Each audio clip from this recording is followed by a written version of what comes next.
Friends, it's time to begin the reflection round of our teacher collective. Who would like to share first? Okay, I'd like to start. We put so much energy into planning fun activities in different subjects. My students enjoy these activities, but when I ask what did you learn, they only talk about what they did, not about the main idea behind it. It seems they missed the real point. Yes, I've seen this too.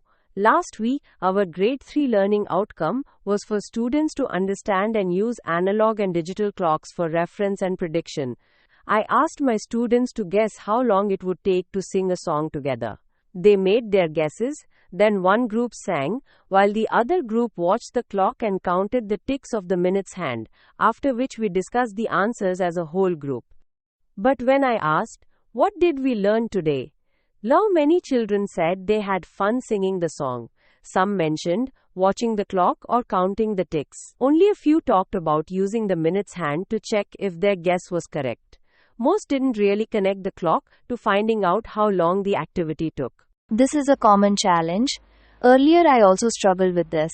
But now, I always start by making the lesson objectives clear. The lesson objective tells us exactly what students should be able to do or understand by the end of the lesson. It's a part of the larger learning outcome that we are focusing on in that day's teaching. But how will this help if children are unfamiliar with the concept? Won't sharing the objective confuse them? That's a good question. What matters is how we introduce it.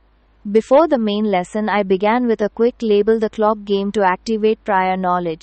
Then I shared the lesson objective and wrote it on the board in 2 steps. Step 1.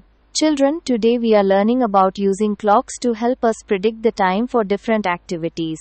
Step 2. We are learning to use digital clocks to read the time and make predictions about how long things will take. During the class, I kept referring back to these objectives and connected each part of the activity to them. At the end, most students could explain both what they learned about and what they learned to do. I like how you made the lesson objective clear with those 2 sentences, one for the concept and one for the skill. Also, you really simplified the language, making it easy for students to understand.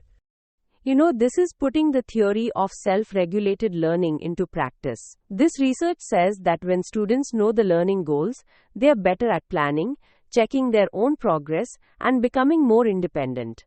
That's interesting. I think the lesson flow is clearer now. Before we start our lesson or present new content, we need to activate prior knowledge and communicate the lesson objectives in 2 steps.